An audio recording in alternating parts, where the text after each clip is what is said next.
Okay, good evening, everyone, and welcome to the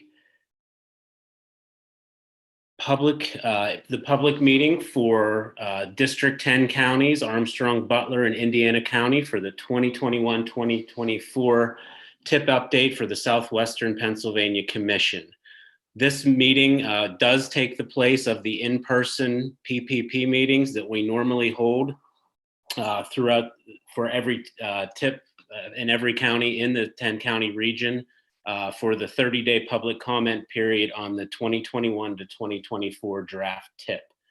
I'm going to walk through the presentation and then we will open it up to anybody on the line that has any questions or has any discussion.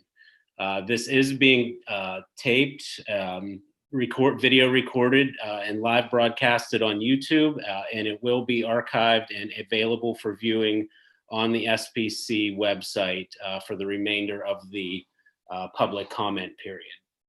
So just to get things started, the public comment period on the draft 2021 to 2024 TIP is now underway. It began on May 11th and it runs through June 12th.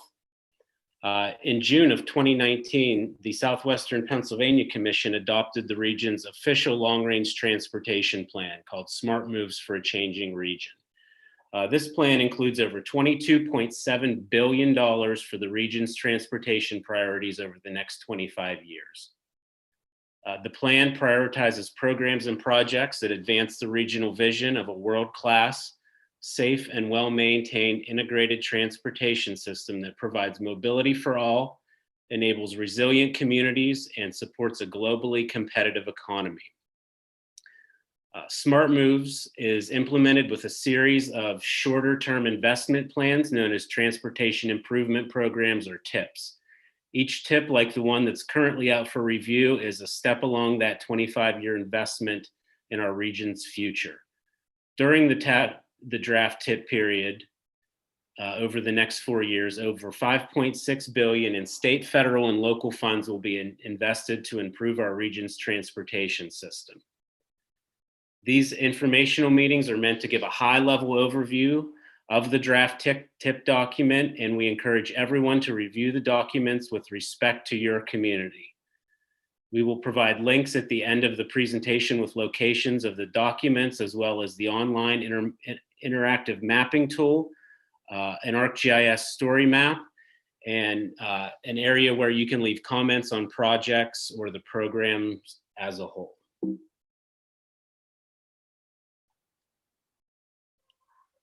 So this graphic outlines the relationship between the long-range plan, the TIP, and project development with a series of feedback loops throughout the process across a number of areas, such as public input, air quality, and environmental justice, all of which we will discuss later in the presentation.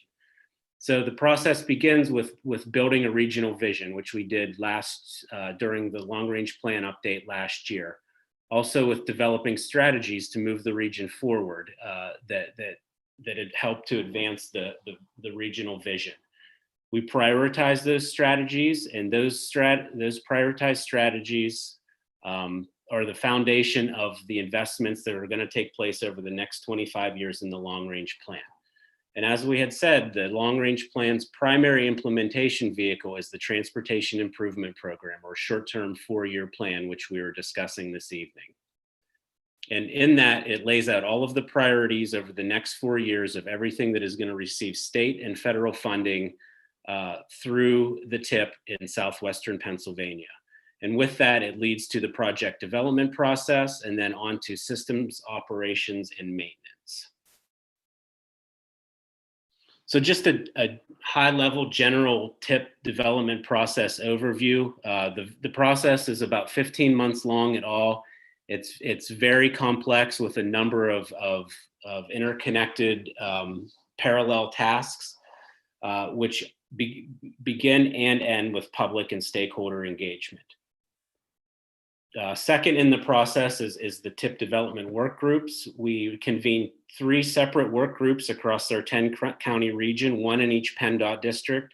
They're comprised of city of Pittsburgh and county representatives, along with PennDOT district representatives, PennDOT central office representatives, and representatives from all of the 10 transit providers across the region. During that process, the counties, the city, PennDOT, and transit providers provide and submit comments for consideration to include into the TIP update. The work groups met 4 times each, so a total of 12 meetings across the region. Public comments are reviewed and considered for candidate project inclusion at the beginning, and then it's taken into account system transportation needs, so the needs on the highways, needs on bridges, safety deficiencies, operational deficiencies where traffic signals are needed to be upgraded, areas where there may be bicycle and pedestrian accommodations that need to be put in place or upgraded, and areas of public transit that need to be addressed, whether it be through operational improvements, purchasing of new buses, new facilities, things like that. We take all of the public and stakeholder engagement and all of the data from the transportation system needs and screen those against the long-range plan strategies that were adopted as a part of SMART moves just last year, 24 strategies in all. We look at carryover projects, in other words, projects that were begun on previous TIPs and are carried over or continue work on this current TIP.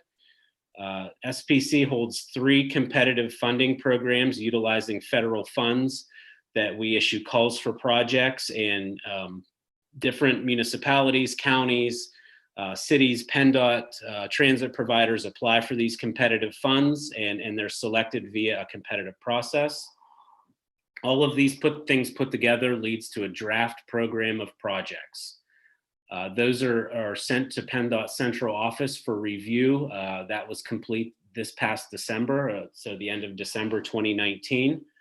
Once those are examined and reviewed by PennDOT central office in Harrisburg, and the final draft project lists are issued, we begin our air quality conformity and environmental justice analysis, which we'll talk a little bit later about in this presentation. And into those, all of those things goes our last round of public and stakeholder engagement for the TIP process. This is a federally required 30-day public comment period at the end of the process, in which we gather input and feedback on all of the draft TIP projects on the highways and bridges and transit. We look at the environmental justice and air quality impacts of the region, and review of the financial plan. So all of that leads to the draft program. And then once this 30-day public comment period is over on June 12th, we'll make any adjustments necessary to the draft program, and the Southwestern Pennsylvania Commission Board will act on the draft TIP at their regularly scheduled June 29th meeting.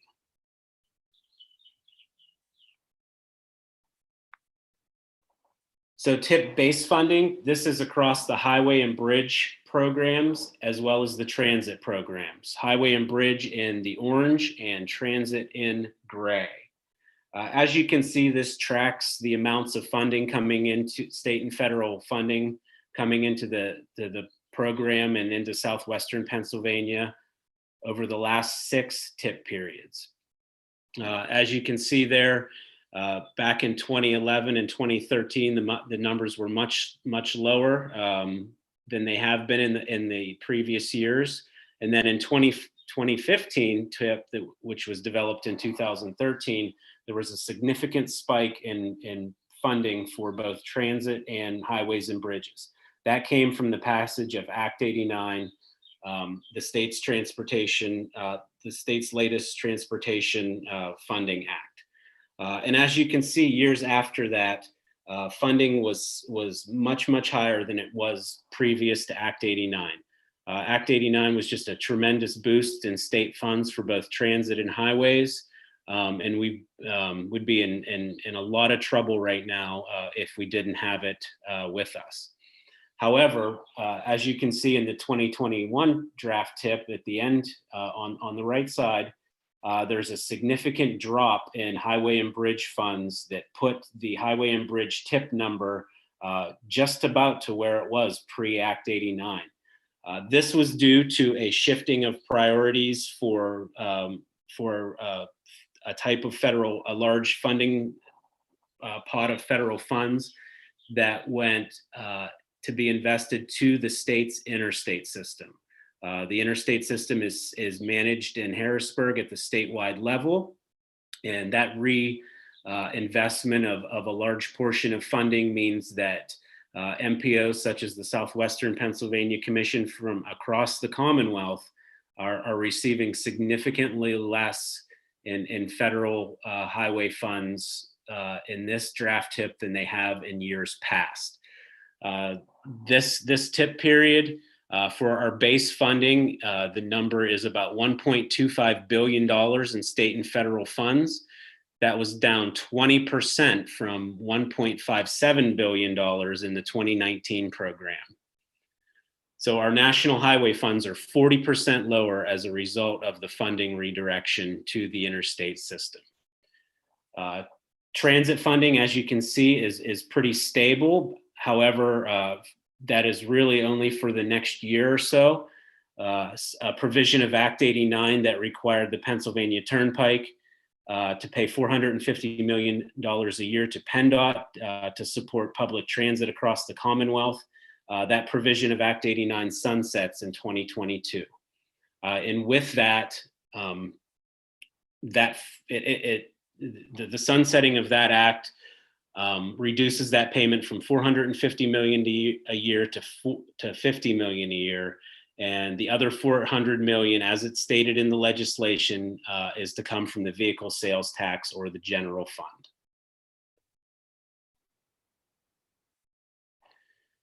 So getting a little more specific on highway and bridge investment. As you can see from the chart on the screen, we're investing in this TIP program about $576 million in bridges, $310 million in roads. Most of those projects on both the highway and bridge side are asset management projects, or in other words, taking care of what we already have, not building any new roads in those categories, just taking care of existing infrastructure. About $199 million for transit, for operations and safety, $36 million for standalone multimodal and active transportation projects, $128 million for reconstruction or new capacity. A few notable projects on the reconstruction new capacity are the Route 28 Highland Park Bridge interchange reconstruction and the SR 228 Balls Bend project in Butler County. Continuing along, about $6 million for environmental mitigation. Most of that's due to that. Most of that is dedicated to stormwater management. And then $35 million that's flexed every TIP period to the Port Authority of Allegheny County for bus purchases. So all that told, $1.29 billion for the next 4 years. So that's the 1.25 that I mentioned in the earlier slide, and then the local funds that are used as matched for that state and federal funding. Public transit investment, by far the largest category in investment is operations and maintenance, followed by equipment and facility improvements at $358 million. Bus purchases and passenger vehicle purchases at $121 million, $6 million for multimodal facility enhancements, and $120 million for the new capacity for the downtown to Oakland bus rapid transit project. So out of that $2.23 billion over the next 4 years, the vast majority of that funding is allocated to the Port Authority of Allegheny County, by far the region's biggest transit provider. Just a little bit of perspective, there's about 65 million transit trips that take place in the 10-county region over a year's period. The Port Authority provides about 62 million of those transit trips. So by far the biggest operator within the 10-county region.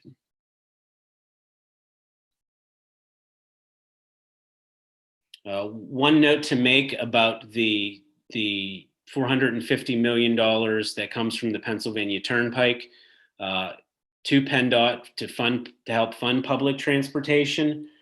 As you all know, and of the situation of COVID-19 that we're in right now, the reason why we're holding these meetings virtually and not in person, there's been a lot of reduced travel due to the governor's stay-at-home order. And when there's reduced travel, that means reduced gas tax receipts and reduced toll receipts for the Pennsylvania Turnpike. The Turnpike makes 4 quarterly payments of $112.5 million to PennDOT. The first quarter payment, or the April 30th payment, has been made to PennDOT. And the Turnpike has asked and been granted a request to postpone the July quarterly payment. So it's unknown at this time when that payment will go through to PennDOT for help in transit funding. And I should also mention, I should have mentioned this on the earlier slide, but all of these numbers that we're working with right now, while we've already taken a 20% reduction in our draft transportation improvement program, it is very likely that over the course of the next year or so, we're going to take another cut in the program. Again, due to COVID-19 and the stay-at-home order, a lot of PennDOT's reporting an approximate $900 million shortfall in state funds for the remainder of 2020 and into 2021. So what that means is we're going to have to take a look at the program as a whole over the next year when we figure out what the long-term impacts of this are. And most likely there'll be some projects delayed. There may be some projects cut altogether. Right now, PennDOT is doing lower level treatments on roadways, basically just patching and sealing. Bridges that were slated for replacement are now just going to be rehabilitated. So these are the short-term measures that are being taken now, but really the long-term impacts of this are not going to be known for some time. So the third category of funding through the Transportation Improvement Program are state managed. Again, the interstate program, there's a number of statewide managed programs out of Harrisburg, Pennsylvania Turnpike projects, as well as federal and state discretionary projects. As you can see on the kind of the left-hand side of the chart and down to the bottom to the right, 988 million and 281 million. Those are both numbers for the Pennsylvania Turnpike. The 988, that's for the expansion program. So that's to fund roadways such as the Southern Beltway and the Monfayette Expressway.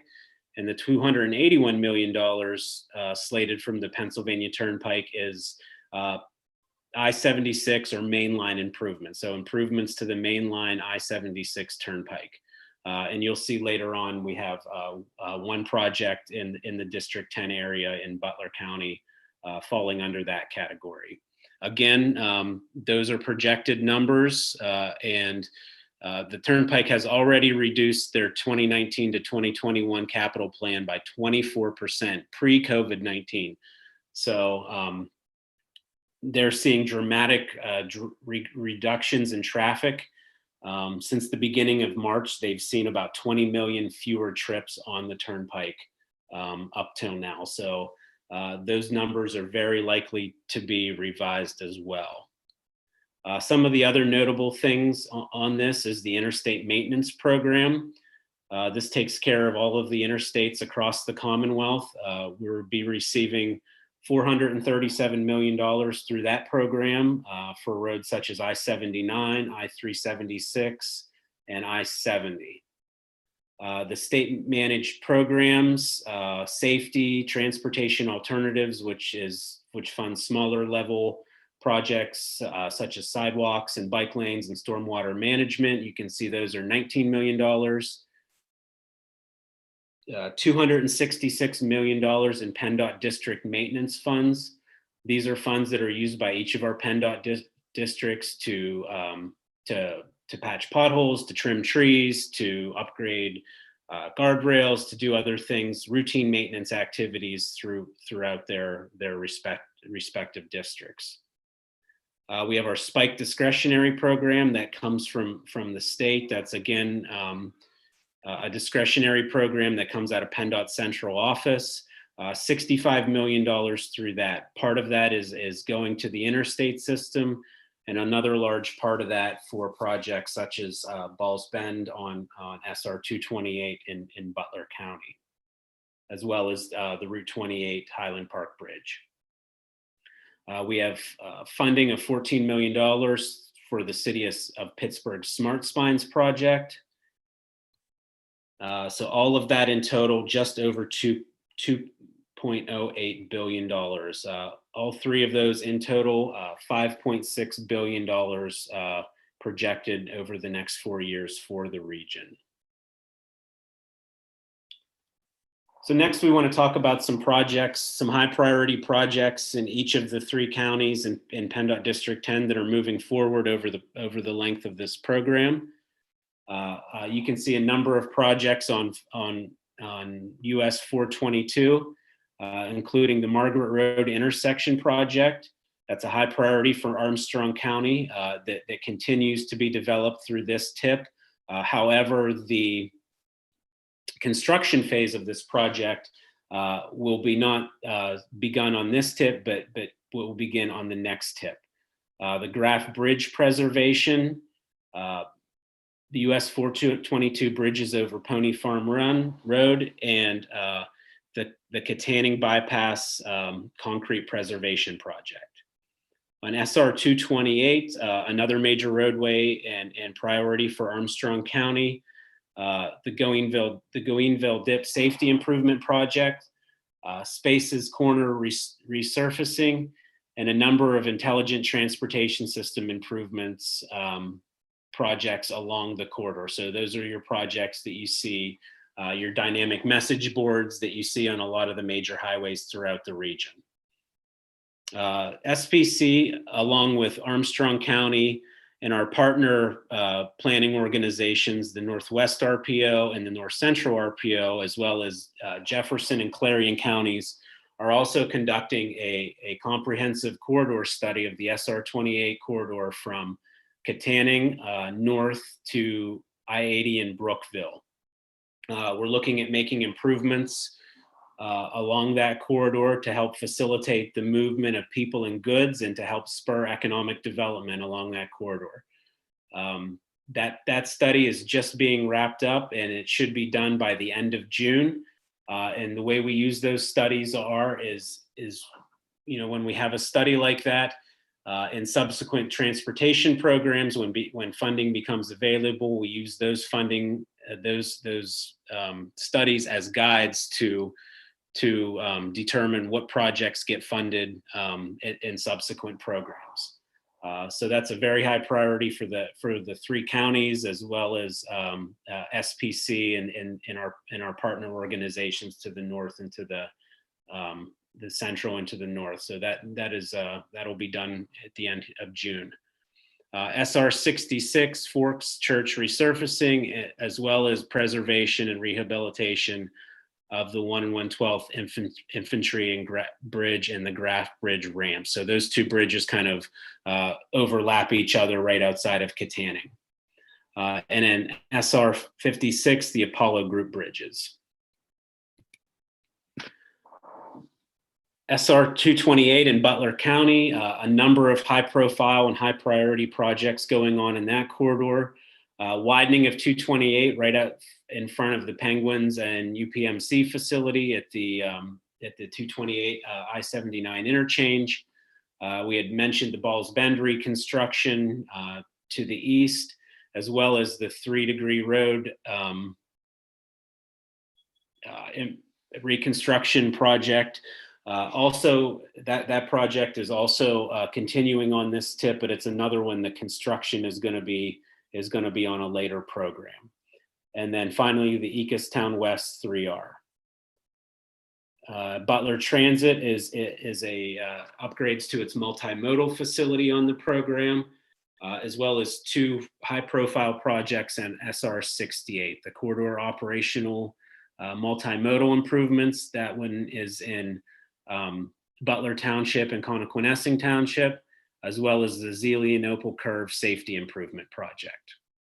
A couple of projects also on SR 356. We'll be doing some corridor operations and multimodal improvements there on SR 356, including park and ride improvements right off the Route 28 exit, as well as traffic signal upgrades from Moraine Point to Campus Lane in Butler. In Indiana County, SR 286, a couple of high profile projects there, US 422 Interchange East improvements, as well as a number of bridge improvements on replacements on Philadelphia Street through downtown Indiana. On US 119, some roadway preservation from Marshall Road to the Jefferson County line, and then a pair of bridge rehabilitation and reconstruction projects, one over Tulip Creek and one over Stony Run. We're making improvements to the Hoodlebug Trail on the Mile Hill section, going into between Homer City and Blairsville, and then improvements to the Indian Springs Road Rustic Lodge intersection improvement out near the new industrial park. We'll also be improving a number of sidewalks surrounding Eisenhower Elementary School in Indiana Borough. Again, all of these projects listed for these 3 counties, these aren't meant to be a comprehensive list. These are just example projects of some of the high priorities going on in those counties and things that are going to be completed or begun in the next 4 years. And we highly encourage everyone to review the documents on the SPC website that's linked on the SPC website homepage to get a really comprehensive look at everything going on in these counties over the next 4 years. For the interstate system, we have I-79 reconstruction from the Allegheny County line to the Jackson-Lancaster Township lines. And then on I-76, the Pennsylvania Turnpike, there's a reconstruction project and widening from Cranberry to Pine Township.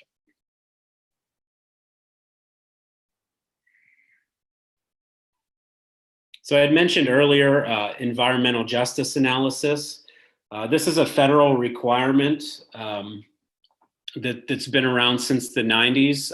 It was an executive order signed by President Clinton to ensure to identify disproportionately high and adverse human health or environmental effects of the respective agencies' programs. So of the Southwestern Pennsylvania Commission's programs, policies, and activities on low-income populations and minority populations. So to make sure that we're not using our federal funds that are allocated through the region to disproportionately affect minority and low-income populations. So we're not making new roadways and wiping out low-income or minority populations, things like that. That's just an example. It ensures social equity and programming of transportation investments, including full and fair participation by all affected communities in the transportation decision-making process. So we do targeted outreach to these populations, and we track where we have projects in those areas and where we might need to do a little more outreach through each program. We're required to analyze investments in proximity to those populations, to both of those populations. So as you can see on the 2 maps on the screen, the low income population map, it shows all of the draft TIP projects in relation to percentage of thresholds and poverty in each census block group throughout the region. So what we found out when we analyzed this was that 54% of the investment in TIP projects were in low income census blocks. So that's 39% of the projects are are in those census blocks. So 54% of the investment and 39% of the projects. And in terms of the minority census blocks, 33% of investment in minority census blocks and 25% of the projects. And that 33% of the census blocks represents 9.7% of the regional population. And in low income, it represents 8.7% of the region's households. So those are measured in two different ways, one by households and one by population. Air quality conformity, another thing that we had mentioned earlier. So we're required to test all of our projects through an air quality model that are in the draft program and test those against EPA allowances for emissions. So as you can see, we have the top line in each of these graphs. The top graph is for volatile organic compounds, and the bottom graph is for nitrogen oxide. So as you can see, the top lines are the improved EPA thresholds of emissions that are to come through the transportation system. And in both cases, as you can see, we are well below both of those thresholds for VOCs and NOx. So those projects, the basis is just to make sure that the projects that we're proposing through the program are not making air quality any worse than it already is. If we need to make sure that we're mitigating congestion, mitigating bottlenecks, not creating more congestion through the projects that we're recommending through the program. The same with PM 2.5, another air quality designation. Again, the top line are the EPA thresholds in both charts, and the bottom line are projected emissions through the program. So again, well below the emission standards for both of those.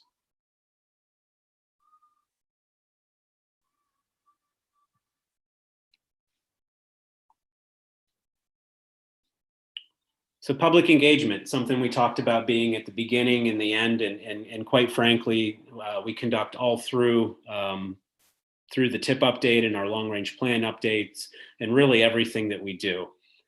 So engagement to date for this program, we've been actively engaging all of our SPC committees. There's been a number of email blasts that have gone out across the region. We've held a round of 10 public meetings in each of our counties, 10 public meetings, one in each of our counties back in the fall in October and November. And we've been promoting all of this through social media throughout the process. At the beginning of each TIP update that takes place every 2 years, the State Transportation Commission puts out a survey for the state's 12-year plan. And for this region, there were 600 unique comments submitted. We take a look and analyze all of those at our TIP development work groups that we talked about earlier in the presentation. And when we looked at those at the beginning of the process, 95 of those 600 plus comments were already being addressed through projects that were already in the development pipeline. Smart Moves, our long range plan that was adopted just last year. We did a tremendous amount of public engagement and outreach through that process. That was almost a 2-year process that yielded about 22,000 points of engagement. Everything from investment priorities to policy and strategy to individual projects. So we took all those into account in developing this program of projects. So how do I comment during this public comment period? The draft TIP and all of its associated documents are available for review and comment on the SPC website through June 12th. So if you go to our website, www.spcregion.org, there's a big orange box right on the front of the website. You click on that and it'll take you to all of the project documents, as well as an interactive tip story map that talks a lot about the process we use to develop the tip, as well as a lot of the investments that we're talking about today. It's interactive. You can go in and click on projects and learn a little bit more about each one, what they're slated to do, when they're slated to be complete, and the money being programmed for each of those.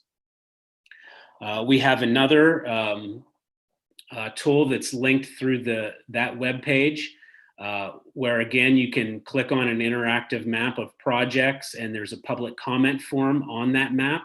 So right next to it, you can click on the map and learn more about any projects that are in your county or in your neighborhood, and go and fill in any comments that you may have on particular projects or on the program as a whole, right inside that tool. We're also accepting comments via U.S. mail. The address again is on the SBC tip web page, and also through email. Those are for folks that may not be as comfortable using the online mapping and commenting tool. These virtual public meetings are being recorded and will be available on the on SPC's YouTube channel and website for the remainder of the comment period. This is for folks that may not have been able to make it tonight and aren't listening in right now. So please, we would humbly ask for your help on this to spread the word to your friends, to your coworkers, to your family, anybody that you feel may be interested in bettering their community or making comments on the transportation planning process that takes place in your region. We encourage everybody to get involved and comment as much as possible on our draft program.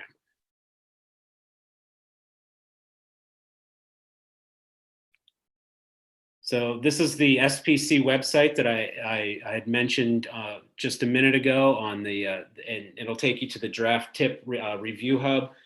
There's again a big orange box right on the homepage of the SPC region webpage that you can go in and click on it and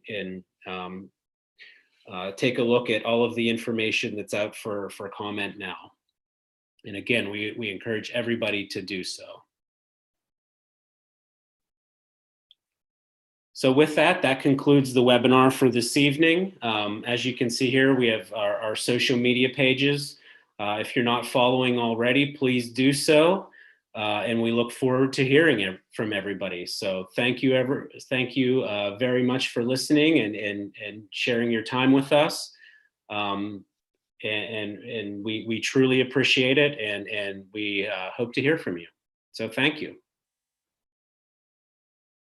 So at this time, we have a number of attendees from each of the three counties also with us, and then also from PennDOT District 10. I'm going to open it up here, and if anybody has any points they want to make or any comments, please do so.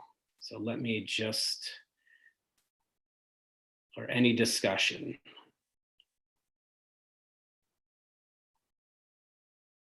Let me see here. I can just figure out how to unmute everybody.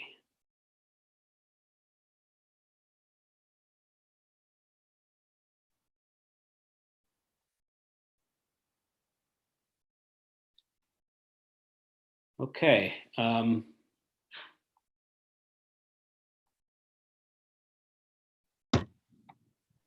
Byron, go ahead.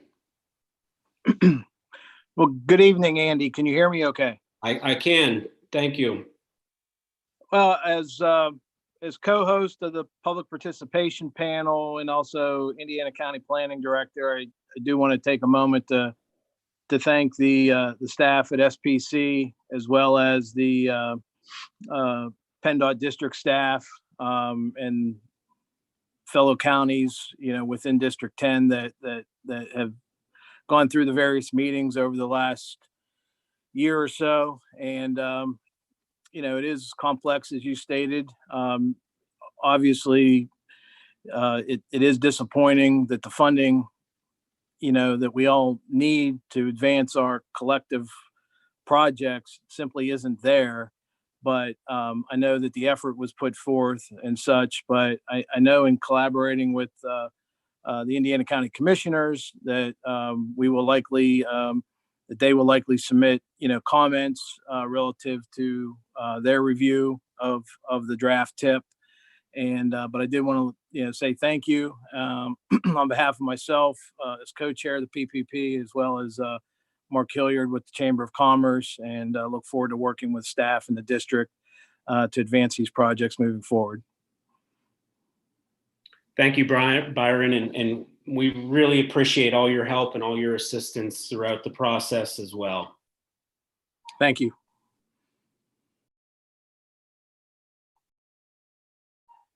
Okay, anybody else? I think everybody is unmuted. Okay, Mark, go ahead. Andy, great job on the presentation. And I guess what I would offer is that, at times when Butler County works with municipalities, one of the things that we talk about is the financial shape that State Department of Transportation is in. And I think you've done a nice job of communicating and articulating some of those shortcomings that they see. As we try to advance transportation initiatives today and going forward, one of the things we find ourselves locally doing is seeking more local contribution. So want those in the municipality realm to be thinking about the fact that, especially when you're looking at capacity and expansion related projects on those roadways, one way that we can assist in making that dollar stretch a little further is by our contribution of putting some of those dollars in the mix. That was my only comment, Andy. Thanks. Thank you. And that was for everybody out there, Mark Gordon, the planning director for Butler County. Thanks, Mark. Really appreciate it. And I really appreciate your work and the commissioner's work to bring extra transportation dollars into the region. Just really appreciated from the regional perspective. Let's see, next up, Darren Alviano, Planning Director for Armstrong County. Go ahead, Darren. Good evening, Andy, and hello, everyone. I hope everyone is safe during this time. Unfortunately, we couldn't get together and have a face-to-face meeting. It's always good to see everybody out, especially the residents of Armstrong County, the public participation panel. Every time SPC comes up to Katanning, we always have a productive meeting. I think the virtual meeting went well, but nothing beats the face-to-face. I like to say, like my counterparts in Indiana County and Butler County, very thankful to the SPC and to the other counties working together and putting this tip together. With the financials being the way they are, Armstrong County, we're a little disappointed with some of our large scale projects, like on 422, the Margaret Road intersection. That was scheduled to be for construction within the next couple of years. We had all the funding secured for that, but with a large portion of that funding being moved to the interstate tip, that project has been delayed. So we're a little disappointed with that, but we understand, and we know, working with the counties and SPC, we did send a priority list to Harrisburg stating that if additional funding does become available, that Margaret Road project is high up on SPC's list. Again, I'm thankful to the SPC for helping the county secure funding for the SR 28 study from Katanning to I-80. I know that's a priority for the Armstrong County commissioners to see improvements along that corridor. It's not only beneficial to Armstrong and Clarion and Jefferson County, but also to the region, as that could be a access from the I-80 corridor right down into the city of Pittsburgh. So we're encouraged with the developments of that study, and we can't wait for it to be completed, and we can share that with the public and seeing the progress made there. So again, I just want to thank the SPC, my counterparts in Butler County, Indiana County, the Armstrong County, PPP. Thank you, and hopefully next time we have a meeting, it can be face-to-face. Thank you, Darren. And we at SPC wholeheartedly agree. There's, there's really a benefit to getting out and talking with people in their home counties and in their hometowns. I always say we have a 10 county region, 7,500 square miles. We have a somewhat limited number of staff people at SPC, so we can't know possibly what's going on in every community across the 10 county region. So we really rely on our planners and our planning directors in all of our counties to help us connect with the communities throughout the region, and it really helps us to get a feel of what's going on in each of those communities, getting out and talking to folks. And learning what the issues are and learning how we can help, everybody throughout the region. Everybody has, a different set of priorities, but transportation affects everybody. It affects where you work, where you live, so it's really, really important to everybody across the region.